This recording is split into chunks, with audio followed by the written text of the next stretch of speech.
Let's do question number 3 of exercise 5.4, that is understanding elementary shapes. Question number 3 is write down the measure of. हमें measurement लिखना है, some acute angles का measurement लिखना है, some obtuse angle का. Give at least 2 examples of each. और हमें हर एक के दो एग्जाम्पल्स देने हैं. तो सबसे पहले हमें एक्यूट एंगल का लिखना है. तो ए पार्ट में है हमारा एक्यूट एंगल. अब एक्यूट एंगल कौन से होते हैं? एक्यूट एंगल होते हैं 0 डिग्री से बड़े होते हैं एंड 90 डिग्री से छोटे होते हैं. तो more then 0 degree but less then 90 degree. तो हम एग्जाम्पल अगर लिखना चाहें तो कोई से भी एग्जाम्पल दे सकते हैं. फॉर एग्जाम्पल ऐसा एंगल जो 0 से 90 के बीच में आता हो. तो 43 डिग्री हमारा 0 से 90 डिग्री के बीच में आता है. और हम 56 डिग्री भी दे सकते हैं. कोई सा भी नंबर ले सकते हैं जो 0 से 90 डिग्री के बीच में लाई करता हो. अब नेक्स्ट हमें देना है ऑब्ट्यूज एंगल का एग्जाम्पल. ऑब्ट्यूज एंगल वो एंगल होता है, देखिए 0 से 90 तक का एक्यूट एंगल होता है, लेकिन 90 डिग्री से बड़ा और 180 डिग्री से छोटा जो एंगल होता है वो कौन सा होता है? Obtuse angle. तो more than 90 degree but less than 180 degree. तो एग्जाम्पल लिख लेते हैं इसका. एग्जाम्पल कोई सी भी ऐसी वैल्यू जो 90 से अबव हो और 180 से कम हो. तो 100 डिग्री का एंगल 90 से अबव है और 180 डिग्री से छोटा है. इसी तरीके से 129 डिग्री का एंगल, ये 90 से बड़ा है और 180 से छोटा है. तो this is our answer. Let's do question number 4 now. Question number 4 is measure the angle given below using the protractor and write down the measure. हमें इन सब एंगल्स का मेजरमेंट निकालना है कि ये सारे एंगल्स कितने डिग्री के हैं.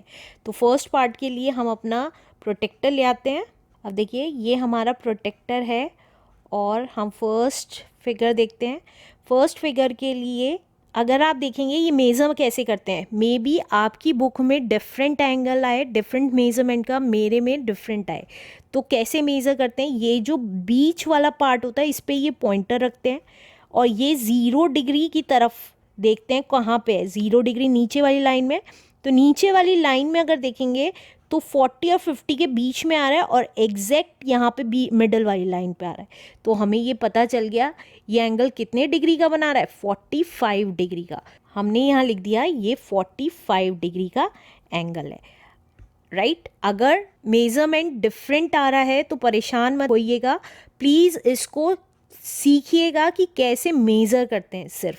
राइट. तो फिर से बता रही हूँ, देखिए ये जो साइन है, ये जो क्रॉस है, इसको हम वहाँ पे रखते हैं जोन सा एंगल मेज़र करते हैं. अभी हमने ये वाला एंगल मेज़र किया था तो इस क्रॉस को मैंने यहाँ पे रखा था. अब ये वाला एंगल मेज़र करना है तो इस क्रॉस को मैं यहाँ रखूँगी. तो देखिए, अब देखिए ये हमने देखा, ये जो मिड लाइन है, जोन सा एंगल हमें देखना है यहाँ पे, ये हमने क्रॉस लगा लिया, क्रॉस वाला डी रख लिया.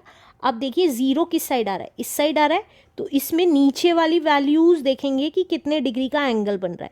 तो अगर आप देखेंगे ये वाली लाइन जो आ रही है वो 120, नीचे वाली लाइन देख रही हूँ 120 से ज़्यादा और 130 से कम, इवन 125 से भी कम. अगर आप ध्यान से देखेंगे तो 2 पॉइंट ऊपर है 120 से. राइट. तो इसका मतलब कितना हो गया? 121 एंड 122, 2 पॉइंट्स ऊपर. तो ये कितने डिग्री का एंगल आ गया? 122 डिग्री का. ये हो सकता है, मैं बार बार कह रही हूँ कि आपका एंगल डिफरेंट आ रहा हो और मेरा एंगल डिफरेंट आ रहा हो. बस आप इस क्वेश्चन में मेज़रमेंट करना सीखें कि कैसे मेज़र करते हैं. तो ये आ रहा है हमारा 122 डिग्री का. राइट. अब थर्ड पार्ट देखते हैं. ये देखिए यहाँ पे क्रॉस पे रखा और 0 इस साइड है नीचे वाली लाइन पे, और ये देखिए ये कितने डिग्री का एंगल बना रहा है? एग्जैक्टली 90 डिग्री का. तो हम यहाँ लिख देंगे कि ये आ गया हमारा 90 डिग्री का एंगल. अब नेक्स्ट देखते हैं, इसमें हमारे 3 एंगल्स हैं, तो एक एक करके देखते हैं। सबसे पहली बात, ये कॉर्नर तो इस क्रॉस पे होना चाहिए और एक लाइन या तो इस साइड होनी चाहिए या इस साइड। तो अब अभी तक हमारी लाइंस इस साइड थी तो हम नीचे वाली 0 डिग्री मानते थे, लेकिन अब हमारी लाइन इस साइड है, बॉटम लाइन, तो 0 डिग्री ऊपर की तरफ है। तो अब ऊपर वाली वैल्यू मानेंगे कि ये कितने डिग्री का एंगल है। तो अगर आप देखेंगे ऊपर वाली लाइन में तो ये एग्जैक्ट 60 डिग्री पे आ रहा है, तो हमें पता चल गया ये कितने डिग्री का एंगल है, 60 डिग्री का। तो हमने यहाँ लिख दिया ये है हमारा 60 डिग्री का एंगल। अब हमें ये वाला एंगल देखना है, तो उसके लिए हम फिर से अपना प्रोटेक्टर उस पर रखेंगे। अब अगर देखेंगे आप तो ये क्रॉस यहाँ आ गया। अब हमें ये वाली लाइन तो 0 डिग्री है, अब हमें ये वाला एंगल बताना है कि ये वाला कितना है। तो 0 डिग्री के लिए हम नीचे वाली लाइन देखेंगे और ये देखिए ये कहाँ आ गया है, इन दोनों के बीच में आ रहा है, राइट। तो ये कितना आ रहा है, अराउंड 134 डिग्री, 134 डिग्री का। और अब ये वाला एंगल देखते हैं ये कितने डिग्री का आता है। तो फिर से अपना प्रोटेक्टर रखा, तो अब आप देखेंगे ये एग्जैक्टली कितने डिग्री का आ रहा है, 90 डिग्री का। नीचे वाला अगर देखेंगे तो इधर से देखेंगे, अब ऊपर वाली देखेंगे क्योंकि इधर है हमारी बॉटम लाइन, तो ये कितना आ रहा है, 90 डिग्री का। तो हमने लिख दिया ये है हमारा 90 डिग्री का एंगल, आंसर।